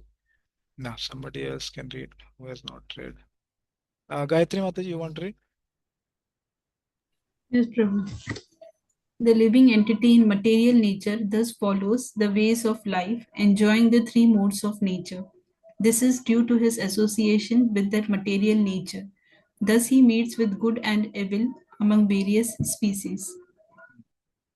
So Purusha Prakristho hi. Purusha, he is situated where Prakristha, being situated in the material nature, material energy. How he is situated? Karya Karana Kartritve, in the form of body, the senses, and the sense devatas. So these are the agencies provided to the Purusha, the Jiva. Bhunkte Prakriti Jan Gunan. Okay, Prakriti Jan Gunan. The gunas are produced. Jan means that she is the giver, birth, Janma. From where the Janma happens of guna is Prakriti. Prakriti Jan Gunan. And who is trying to enjoy? Purusha Bhunkte. Purusha is trying to enjoy. Okay. And being situated in the Prakriti, he is trying to enjoy. Karanam Gun Sangvasya. This is due to, or this is the cause. This Prabhupada is translated as cause. Karana. What is the reason? What is the cause of this? Guna Sango Asya. The cause is the Guna Sangha, association with Guna. Who is associating with Guna? Is Purusha. Why is he associating with Guna? That's what he desired. He desired to enjoy. So Krishna gave him the association of Guna. And who gave the Guna? Prakriti gave. Because Purusha was Bhoktritve, he wanted to enjoy. Prakriti gave Karanam, senses, and Karana, what is the first one? Karya. Karya, that is the body. She gave the sense devatas also. So all the things needed is provided to Jiva. Okay, why? Because he had the tendency to enjoy Bhoktritve. So Guna Sangha he got the association of the modes. And then because of the association of the modes, what happens in him? Sad, Asad, Yoni, Janmasu. He is taking birth into Sat and Asat, good and bad species. Good means mostly human life or demigod lives like that. Okay. Where there is opportunity to practice bhakti. And Asat means like human and many other 80 lakhs of species are there, right? Like that. Okay. Yeah, please read. This verse is very important for an understanding of how the living entities transmigrate from one body to another. It is explained in the second chapter that the living entity is transmigrating from one body to another, just as one changes dress. Where This it's change of mentioned in dress, the second chapter? the Vamsasya Jirnani yata. वासांसि जीर्णानि यथा विहाय. Correct. Okay. नवानि गृह्णाति नरो पराणि यथा शरीराणि तथा जीर्णानि नवा अन्यानि सम्याति नवानि देहि. Correct. He gets newer bodies. Yes, continue. This change of dress is due to his attachment to material existence. As long as he is captivated by this false manifestation, he has to continue transmigrating from one body to another. Due to his desire to lord it over material nature, he is put into such undesirable circumstances. So where is this change of dress mentioned in this verse.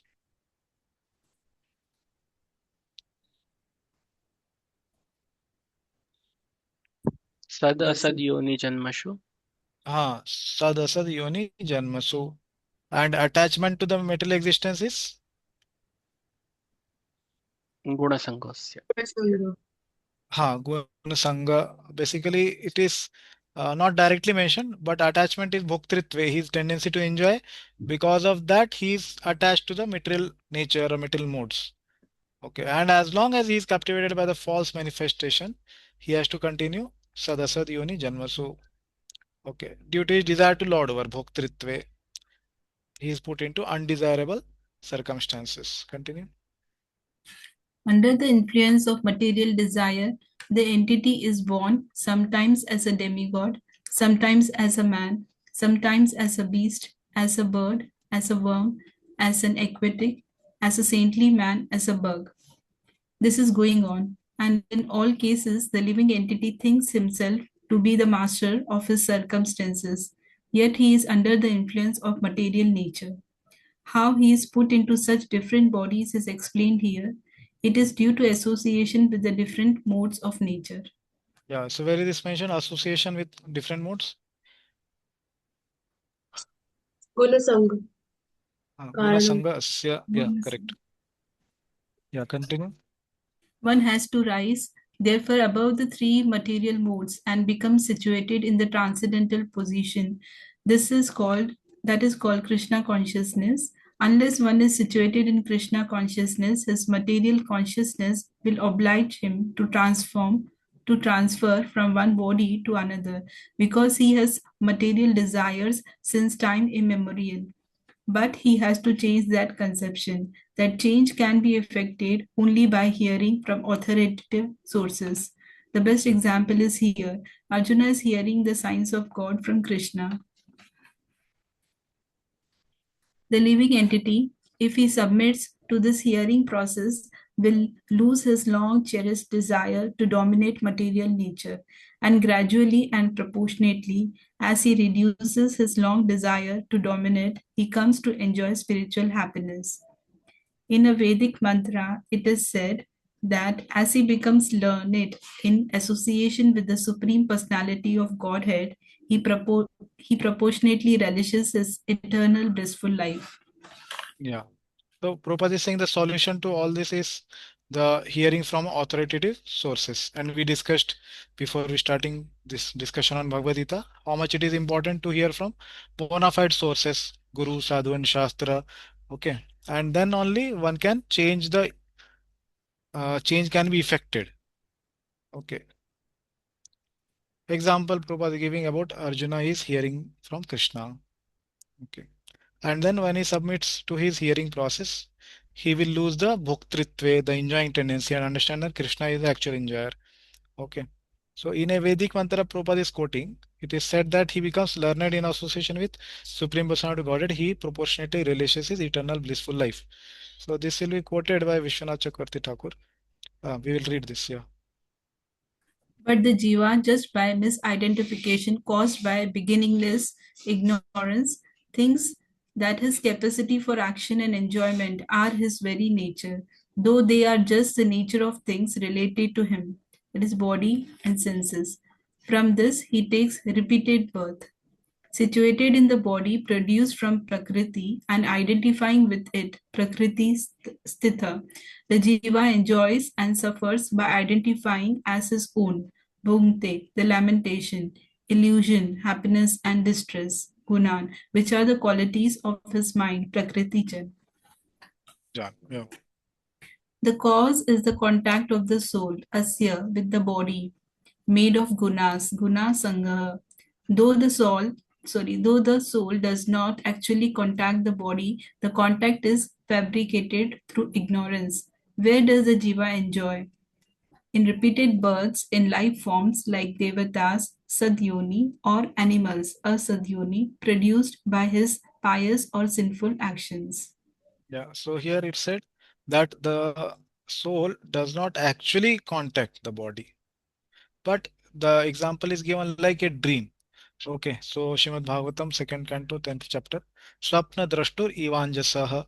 So it is like the living entity is put into a dream state, okay, where he is in a dream, like somebody identifies himself with the personality he may see in that, and then he is trying to he may fear of something or he may enjoy something like that. So actually he's not there in the dream, but the experiences are like he's there in the dream. He's identifying so much with the dream. Okay, so like that. So though the soul does not actually contact the body, the contact is fabricated through ignorance. And what is that ignorance? Basically it is asmita. I am that. Okay. So five types of ignorance: avidya, asmita, correct, raga, dvesh, abhinivesh. So second one is asmita, that I am that, asmita. Okay, so he is identifying with it. So why does the jiva enjoy? Because bhoktritve, he has that enjoying tendency. Okay. Anand, Anandamayo Abhyasat. So he has the enjoying tendency, but he is trying to enjoy in the wrong objects. And in repeated births, like Sadasad Yoni Janmasu. Yeah, continue. The cause is the contact of the soul, Asya. Already I have read this, right? Same read? Yeah, yeah. Yeah. Okay. Yeah. Thank you. Okay. Yes, Amitru, you have any question? Vijay, can you please explain again the second point? The soul does not actually contact body. So the tree example, I could not get it. Which example? You mentioned about tree, right? Tree. Yeah. No? Okay. Can you explain? I mean, can you again explain this? The soul does not actually contact the body. The contact is fabricated through ignorance. Yeah, yeah. The example I told was a dream. Dream. Oh, In a dream. dream. Okay. Yeah, yeah. So in Okay, a okay, dream, okay. he sees that like we may have some dream. So we may be sweating also while sleeping, and we may be identifying so much with the dream that we are running somewhere, or we are Right. enjoying something, or we are having a loss of something. Correct. So that example is given in the Shastra in second canto, 10th chapter, basically. So there it's explained that how the living entity is actually identifying so much with his body that what happens with the body, he is thinking that it's happening with him. Okay, like that. So in that sense, the ignorance is covering. He is thinking that Got it. he's yeah, enjoying or he is suffering like that. Okay. Okay, Vijay. Any other questions? Otherwise, we will pause here. Hare Krishna, Prabhuji. So, Prabhuji, is those last lines. So, Mhm. even in Asad Yoni, soul enjoys or he suffers. The He can do both. Okay, like from an objective sense, he is suffering.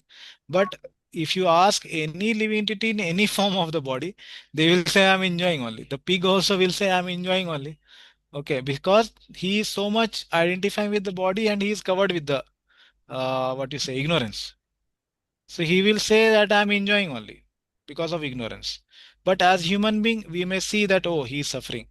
Similarly, the people who are higher, devatas can see us, we are suffering with these petty enjoyments like that. So that's how it is. So every living entity is enjoying also, suffering also. It depends on the perspective, whether we say it's from the perspective of the living entity or from a higher being, like that. okay. But in Prabhuji, separation from Krishna, everybody is suffering like that. Yeah. so Yes. Prabhuji, Devtas, they are Sadyoni and animals are Asadyoni. So human beings, they are in between, Prabhuji. Again, it depends. Human being, that body is being used as an animal, or it's being used as, what is the purpose, how they are living with the body, what is the use of the body they are doing of getting, no? So in that sense, Okay, okay, it can be yes, better than devata also, it can be worse than animal also. okay. Yeah, they have the free will basically. Yeah, others don't have free will. Okay, any other Prabhuji, question? a Yes, question ma'am. Yeah. uh, out of curiosity. Prabhuji, since every sense is being controlled by some devta, sense devta, so devta are also the living entities only. They've Hmm. gotten some. So what happened to their own senses? Suppose sun god is the starter of eye. So Mhm. their eyes is controlled by sun god only. No, Also. no, no, it is not like that. See, just like the mm, finance minister is there. So now finance minister, Vitt Mantri, he is there. So now uh, we we are saying what now in your question, what we are saying is the finance minister's home is run by himself or run by somebody else? Obviously, he is in charge of his own senses, surely, but he is also having the seva, or he is also having the service to give opportunity to others of the senses itself. Okay, getting the what I'm trying to say, like we have eyes, the eyes itself don't have the power to see. Like we can see some people are blind since birth. They will have very proper structure of outside eyes also, but the eyes have two layers. One is the external eye, other one is the internal eye, subtle eye. So one is akshi, which is their inside, which is empowered by the sense devtas. Until unless they empower the internal subtle part of the eyes, it's there in second canto, fourth, fifth chapter. So the internal parts, until unless they are empowered by the sense devtas, the eyes cannot see. The ears may be same in structure, but somebody can hear, somebody cannot hear. But internal, the hearings, subtle senses are not empowered, so they will not hear. So dig devatas are there who are empowering the ears. So the otherwise we cannot hear. So basically they are giving an opportunity for the living entity to exercise the function of the senses, like that. So they are having their own senses, at the same time they are giving it to others also, like that. And who is controlling their senses? I gave the example of finance minister. He is controlling his own home also, his own finances in home also, but he is also controlling the finances of the whole country, like that. Okay. Okay. He doesn't have another finance minister to control his home. Okay, na? Okay, one There question is is one question in in chat the by chat. Yeah, Sulalita you Devi. can read, Provision. Yeah. Yeah. So question is, does Lord Brahma's body, being that of a original Jiva, living entity, undergoes transformation because sometimes he acts as per three modes, even though he is engaged in Lord's full-time service? We know that Sri Krishna is Aja, unborn, but how can a living entity like Brahma sometimes be described as beginningless? Some people argue based on certain verses that this makes him equal to the Lord. How does we properly understand and resolve this apparent contradiction? Yeah, so obviously Brahmaji is called Aja in the sense that he is not born with from a material father or mother. So the birth is from Krishna's navel, like that we can say, or any living entity doesn't have actually any birth. Okay, all living entities are eternally there. They will be eternally existing also. So Supreme Lord, he cannot be equated because Supreme Lord doesn't have any birth like that, material birth. So what is the question? I could not exactly understand. Two, three parts are there, I think, in this. So Mm, is he unborn, Proji? Is he Aja? And if he is Aja, beginningless, then sometimes they equate it with the Supreme Lord. So Yeah. So he is not to be equated with Supreme Lord because he is ordinary living entity, obviously, compared to he is Jiva Shakti only, not the Supreme Lord.